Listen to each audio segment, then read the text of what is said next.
Bonjour à tous, première vidéo de l'année, première review et en fait tout simplement première vidéo tout court. Voilà, jamais fait de review ou de choses dans ce style-là. Fait quelques petites vidéos de freestyle jusqu'à présent, donc on va essayer de faire quelques petites reviews occasionnelles.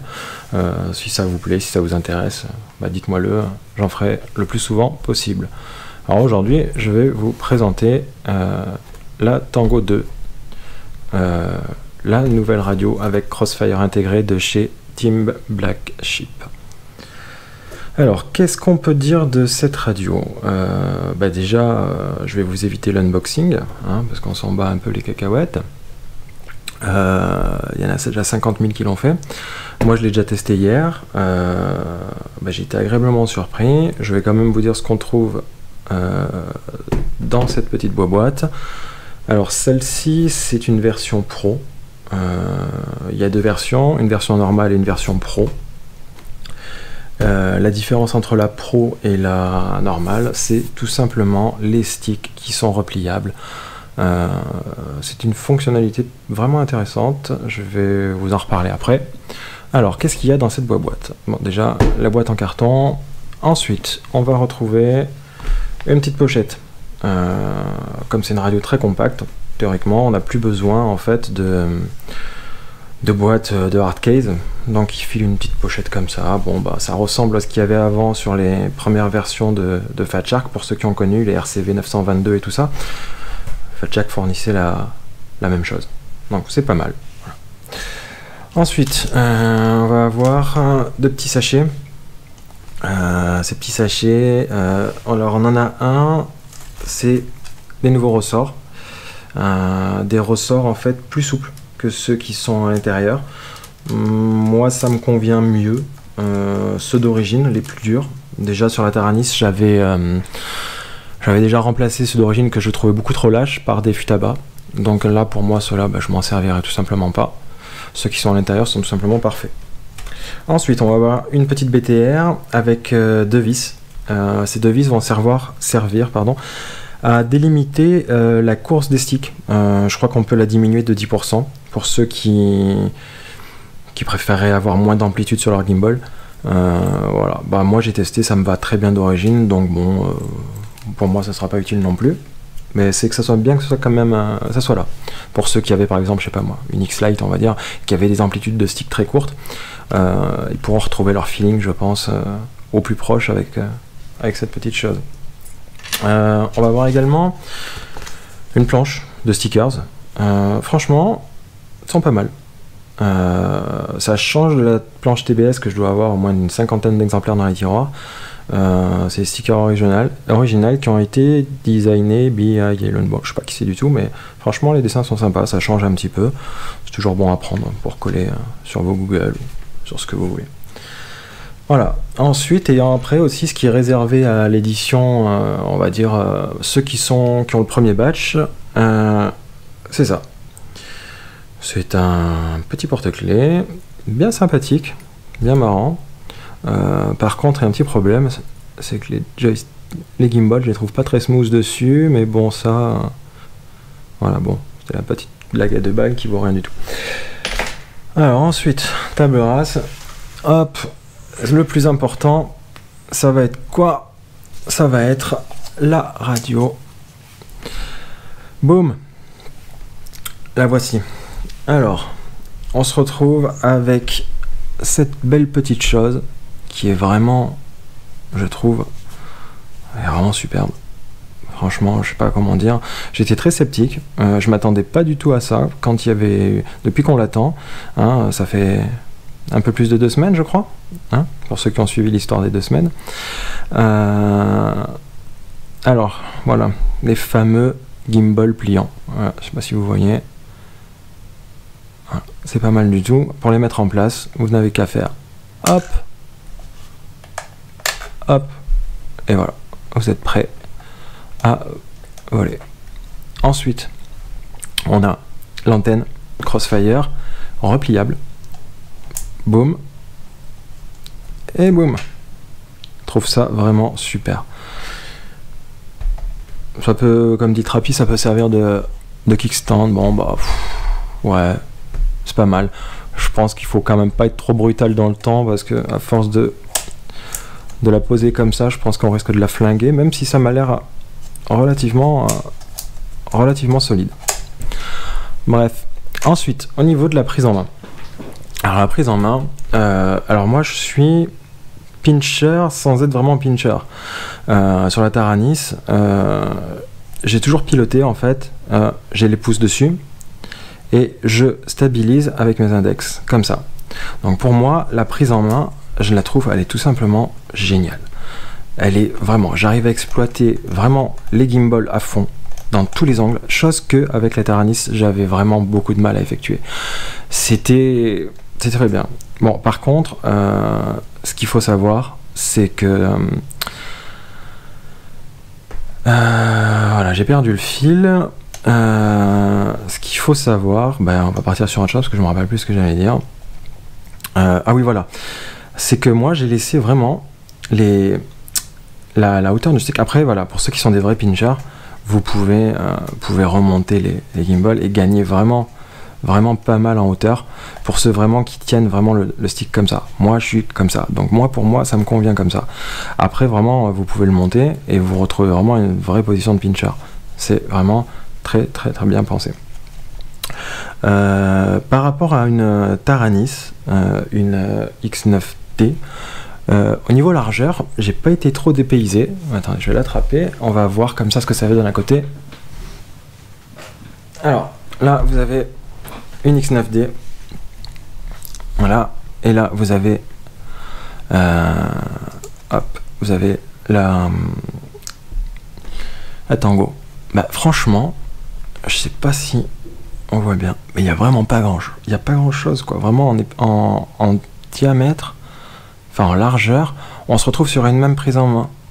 Par contre au niveau des sticks, on est clairement. Moi, c'était ça que je cherchais comme photo avant de l'acheter. Mais finalement, bon, j'ai quand même tenté. Chercher une photo qui montrait vraiment cet espacement. Alors après, voilà, s'il y a quelqu'un qui se posait la même question, peut-être ça lui servira. Voilà, la distance qu'il y a vraiment au niveau de l'espacement des points. C'est ce qui va changer votre prise en main. Moi, ça ne m'a pas du tout dérangé. Au contraire, j'ai vraiment préféré. Pourtant, j'ai pas commencé à faire du FPV depuis aujourd'hui. Je fais du modélisme depuis plus de 10 ans. J'ai commencé avec de l'hélico 3D et tout ça. Donc des radios, j'en ai vu passer entre les mains. Et là, pour du drone, FPV, pour du racer, on est vraiment sur un truc qui est... C'est vraiment fou. Avoir un petit truc comme ça avec un crossfire intégré, transportabilité, c'est fou, c'est vraiment génial. Ok, bon, ça c'était pour la partie prise en main et vraiment prise en main quoi, tout simplement, hein. Au niveau du logiciel, on est sur une version temporaire que TBS a développé, c'est le Freedom TX, je crois que ça s'appelle, on le voit quand ça s'allume. C'est en attendant que OpenTX sorte la version vraiment optimisée pour la Tango 2. Donc, si vous le voulez, on va la démarrer. Allez, c'est parti. Hop. Throttle warning. Voilà, donc il y a déjà un quad de configuré dessus, hein, parce que je l'ai testé hier. Alors, je sais pas s'il va y avoir un scintillement, parce que je crois que je filme en un TSC sur la GoPro. Là j'ai filmé avec la GoPro, donc peut-être que l'image elle va flicker, c'est fort probable. Après, au niveau de la navigation, c'est vraiment similaire à une Taranis. C'est-à-dire que vous avez toujours 3 boutons, Exit, menu, page, et une molette comme sur les dernières versions de la Taranis, la dernière édition, là, la 2019 je crois que c'est. Avant sur la Taranis, on avait, pour ceux qui ont des Taranis, on a 6 boutons, 3 de chaque côté, beaucoup moins pratique. Là on se retrouve avec cette fameuse molette qui facilite la navigation grandement et beaucoup moins de galères. Alors bah, c'est pareil qu'avant, hein. Vous avez toujours... là quand on fait menu, on accède directement au menu du Crossfire menu. Donc vous cliquez sur menu, hop, vous validez une fois et vous avez accès. Alors je sais pas si on voit bien parce que c'est une GoPro qui filme là. J'avais pas la foi de sortir le réflexe et tout. Je crois pas qu'on verra grand chose sur l'écran. Donc, Tango 2 XF, boum, et vous avez accès à tout votre menu de configuration de votre Crossfire. Là, il n'y a pas de quad bindé, donc on peut pas avoir accès, mais sinon, vous avez accès à tout. Il y a même le Wi-Fi, hein, pour ceux qui ont un écosystème TBS, hein, tant par là avec par exemple un Fusion, un Evo, enfin tous les trucs qui sont pilotables en Wi-Fi, vous avez accès au TBS Cloud. Hop, hop. Alors, le Crossfire dedans, comme tout le monde le sait, hein, mais je vais quand même le redire, c'est un micro TX. Un micro TX, c'est un module qui à la base était sorti en 0-100 mW, de 0 à 100 mW, qui a très vite été upgradé jusqu'à 250 mW. Donc là, on fait de 25 à 250 mW. Bon, hier, sur le spot, on a eu des galères, on n'a pas pu trop voler. Mais sinon, j'ai fait un test vite fait. Je l'avais déjà fait avant, mais j'ai voulu le confirmer.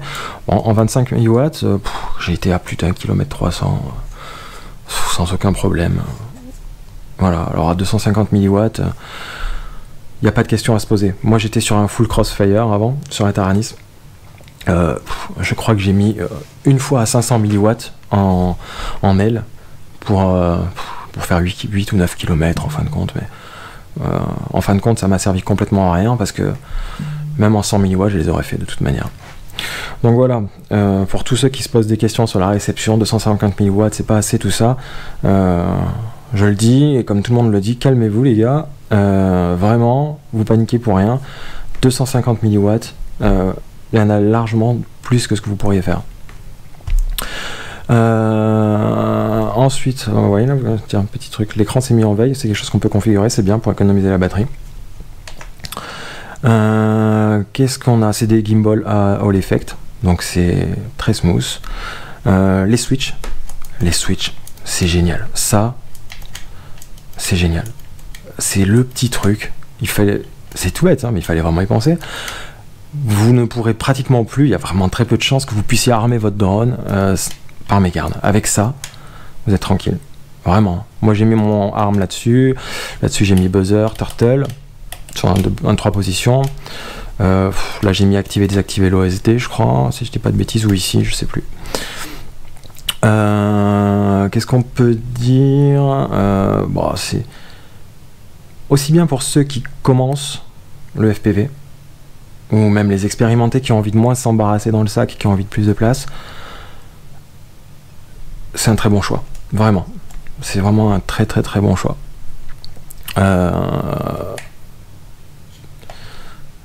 C'est vraiment une très bonne radio. Ensuite, au niveau du rechargement,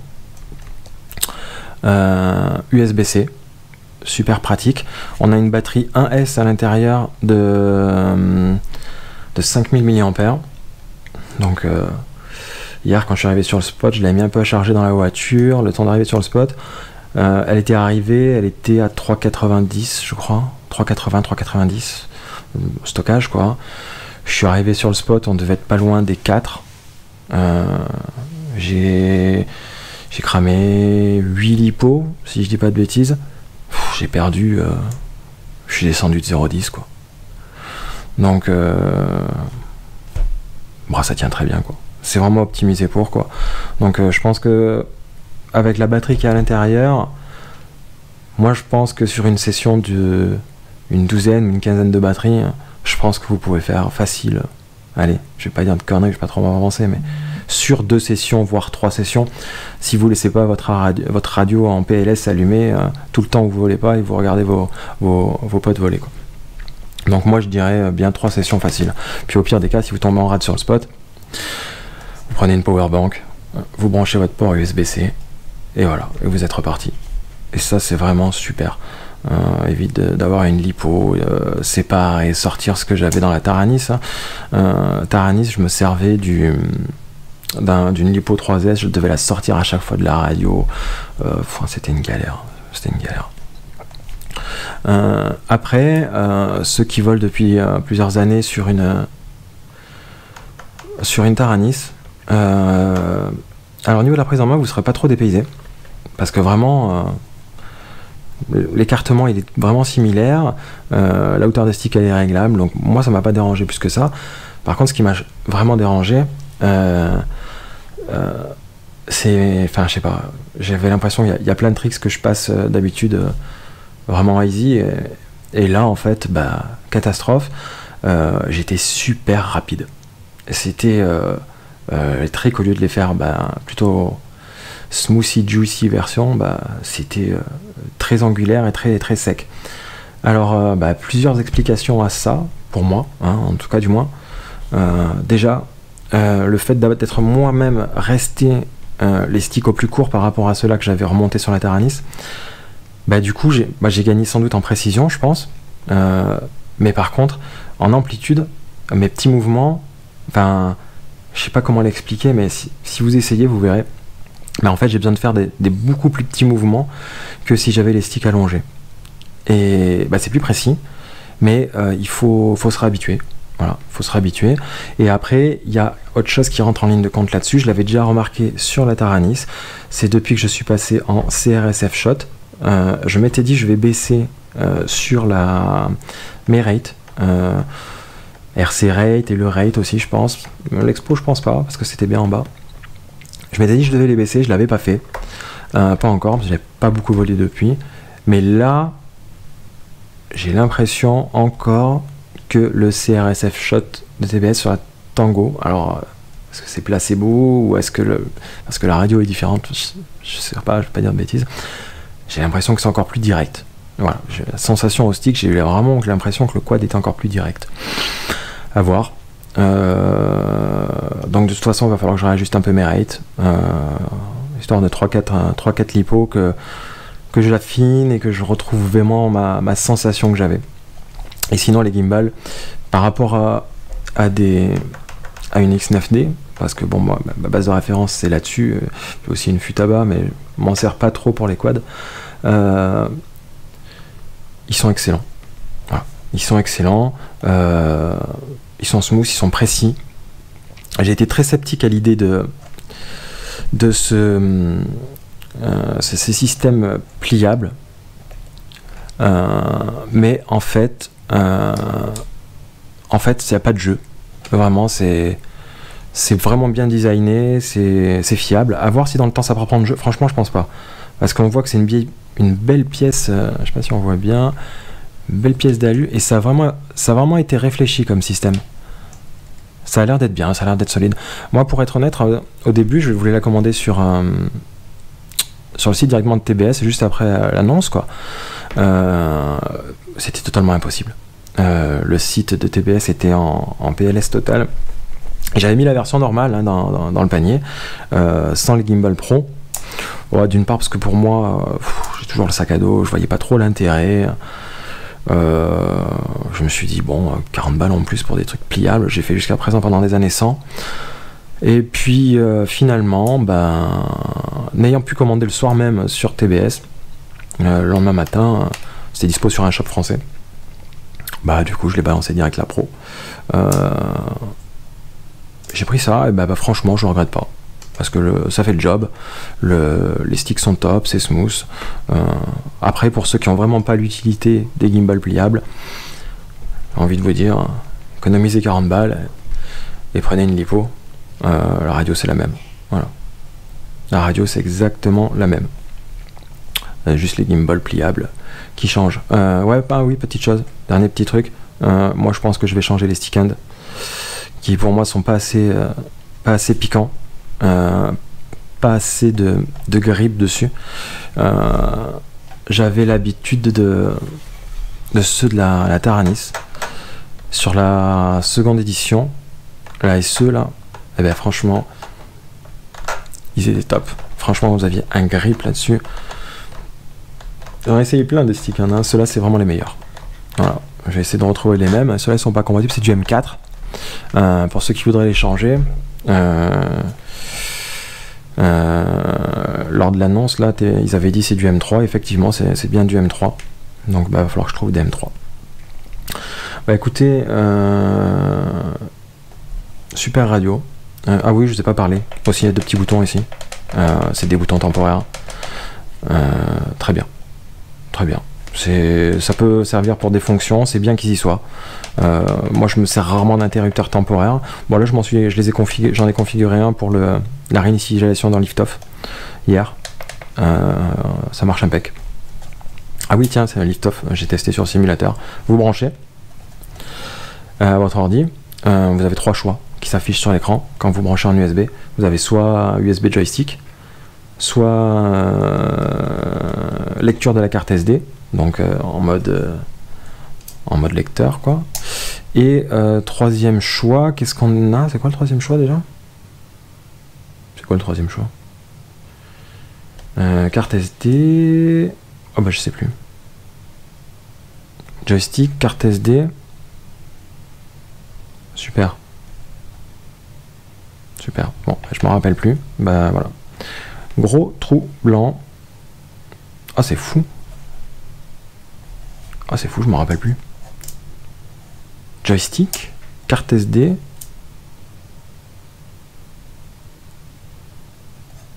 Ah oui, et TBS agent X. Ça doit être un genre de mode bootloader ou quoi pour la détecter sur le TBS agent pour pouvoir la mettre à jour. Ah bah dis donc, j'ai mis du temps. Hein. Ouf. Voilà. Bon écoutez, c'est tout. Voilà, pas grand chose de plus à dire. C'est petit, c'est compact. Ça fait tout ce qu'on lui demande, et même plus. À voir dans le temps comment ça va vieillir. Moi perso je la kiffe. Je pense qu'elle va remplacer une de mes radios. Parce que bon bah clairement Crossfire Full c'est génial, mais j'en ai pas eu plus l'utilité que ça. Les 2 watts je les ai plug une fois pour tester sur un RF meter pour voir si ça sortait 2 watts. Super, ça sort 2 watts. Mais après je m'en suis jamais je l'ai jamais exploité quoi. J'ai jamais tapé 100 bornes comme tout le monde voudrait faire, mais pour moi j'en ai pas l'utilité. Donc voilà. Ah oui tiens en fait, dernière petite chose, petit regret. Un peu con, mais bon, Trapi a filé les prints. L'attache, l'anneau, le Nextrap n'est pas fourni avec. C'est un peu dommage. Ils le vendent séparément, je crois que ça vaut 5 $. C'est une pièce en aluminium avec un vis M4 en 8 mm de long. Trapi a filé les fichiers pour pouvoir le print. Si vous voulez le print en TPU, en PLA, en ce que vous voulez. C'est bien qu'il ait filé le fichier, déjà ça évite de galérer à se faire un petit anneau. Et si vous voulez économiser 5 balles et que vous avez une imprimante 3D, c'est tout bénef. Ben voilà, écoutez, c'est tout. J'espère que j'ai pas été long, que j'ai pas trop bafouillé pour cette première vidéo. Voilà. Ben écoutez, si ça vous plaît, posez-moi des questions. N'hésitez pas. J'essaierai d'en refaire une autre. D'autres reviews de matos ou quoi. Si vous avez des choses que vous avez envie que je teste ou que j'ai pas ou que je vais avoir.